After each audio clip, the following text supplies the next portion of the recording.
मैं बहुत मुश्किल से घर से आई हूँ। माँ तो मुझे नदी पर भी नहीं आने दे रही थी। तो क्या तुमने अपनी माँ से हमारी शादी की बात नहीं की? बात तो मैंने की थी, पर माँ नहीं मानी। माँ को किसी ने बताया है कि तुम कोई कामकाज नहीं करते और आवारा भी हो। ये काम जरूर पप्पू कबूतर ने किया है, वो तो मुफ्त में मुझसे जलता है। माँ को किसी ने ये भी बताया है कि तुम किराए के घर में रहते हो। इसका मतलब है कि तुम मुझसे शादी नहीं करोगी, और ऐसा है तो मैं तुमसे कभी दोबारा मिलने नहीं आऊंगा। नहीं नहीं, ऐसा तो नहीं कालू जी, मैं आपसे बहुत प्यार करती हूँ। मैं शादी करूँगी तो सिर्फ आपसे ही, चाहे मुझे कुछ भी करना पड़े। माँ जी, मैंने आपको पहले भी बताया है कि वो काला बहुत बुरा और आवारा है। आप अपनी बेटी को समझाएं, आज वो फिर काले के साथ बैठी हुई थी।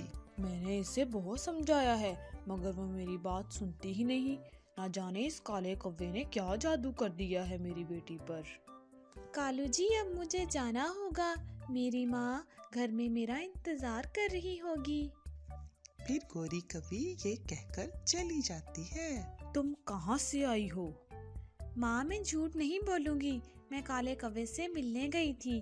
वो जिंदगी है मेरी। माँ, वो कौवा बहुत अच्छा है। आप मेरी उससे शादी करा दें। अगर वो ना मिला तो मैं मर जाऊंगी। फिर अपनी बेटी की जिद के आगे माँ हार जाती है। मैं कुछ कर भी नहीं सकती, तुम जवान हो, अपना अच्छा बुरा सब जानती हो। खुश रहो मेरी बेटी। अगर तुम्हारी यही ख्वाहिश है तो कव्वे से कहो तुम्हें ब्याह के ले जाए। ये सुनकर गोरी कवि बहुत खुश हो जाती है। अब आप फिक्र ना करें, मैं पहले जैसा नहीं रहा। मैंने खुद को बदल लिया है और इसको खुश रखूंगा। मैंने अपनी बेटी को बहुत नाज नखरे से पाला है, तुम इसका ख्याल रखना। फिर उनकी शादी हो जाती है। फिर काला कौवा गोरी कवि को ब्याह कर ले जाता है। पति जी, आज हमारी शादी का पहला दिन था। कुछ अच्छा खाने को ही ले आते। शादी के बाद कोई अपनी बीवी को सूखे दाने खाने को देता है।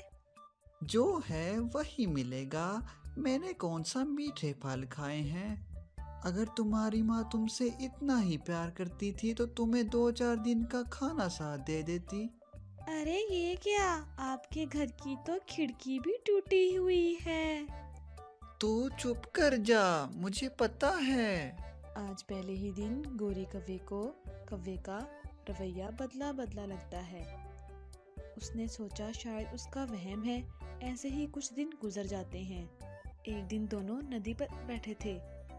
गोरी कवि ने कव्वे से कहा, कालू जी, मुझे कल कबूतर मिला था। उसने मुझे बताया कि आप नशा भी करते हैं। तुम क्या लेकर आई थी? सब अपनी माँ से जहेज लेकर आते हैं। अगर तुम कुछ ना लाई तो मैं तुम्हें घर से निकाल दूंगा, या तुम्हें छोड़कर कहीं और चला जाऊंगा। ना ना कालू जी, ऐसा ना करना। मैं मर जाऊंगी आपके बिना। मैं आपसे बहुत प्यार करती हूँ।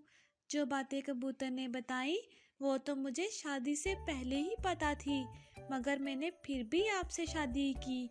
मैं अभी जाती हूँ और माँ से कुछ पैसे लेकर आती हूँ। फिर गोरी कवि अपनी माँ की तरफ चली जाती है। गोरी बेटी, ये तुम्हारे मुंह पर सूजन कैसी? बताओ किस काम से आई हो? माँ जी, कालू जी ने कुछ कारोबार किया है जिसके लिए मुझे कुछ पैसों की जरूरत है। अगर आपके पास पैसे हैं तो दे दे। बेटी, कौन सा नया कारोबार शुरू किया है? सारे जंगल को कालू की करतूतों का पता है। ये लो पैसे और उससे लड़ाई ना करना।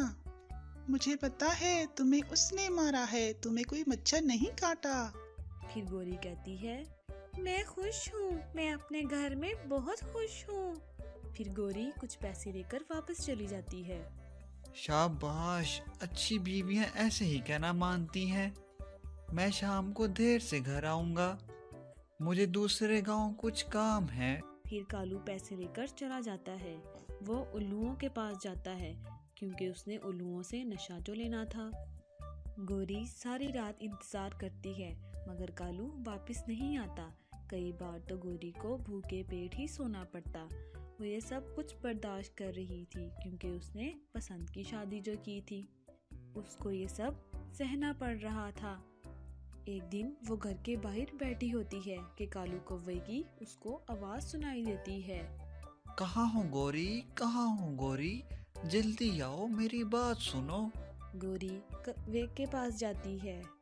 सुबह ब्रश किसने किया था? मैंने किया था। तो फिर कोलगेट का ढक्कन तुम्हारे बाप ने लगाना था आकर। इसमें भी कोई बड़ी बात है जो तुम मेरे बाप का नाम ले रहे हो? तो फिर जब गोरी वापस मुड़ती है तो कालू कौवा उसके सर पर रखकर डंडा मारता है।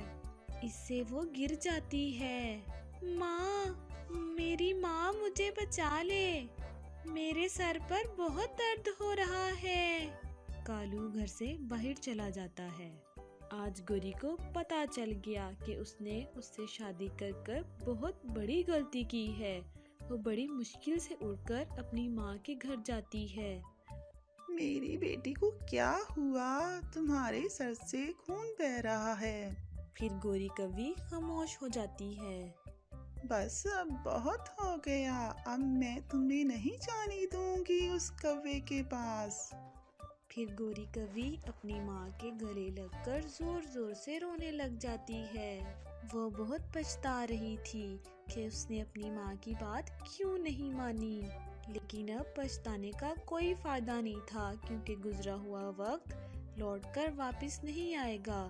तो दोस्तों, शादी जैसे मामले में अपने माँ बाप की जरूर सुनो, वरना आपको गोरी कौवी की तरह पछताना पड़ेगा।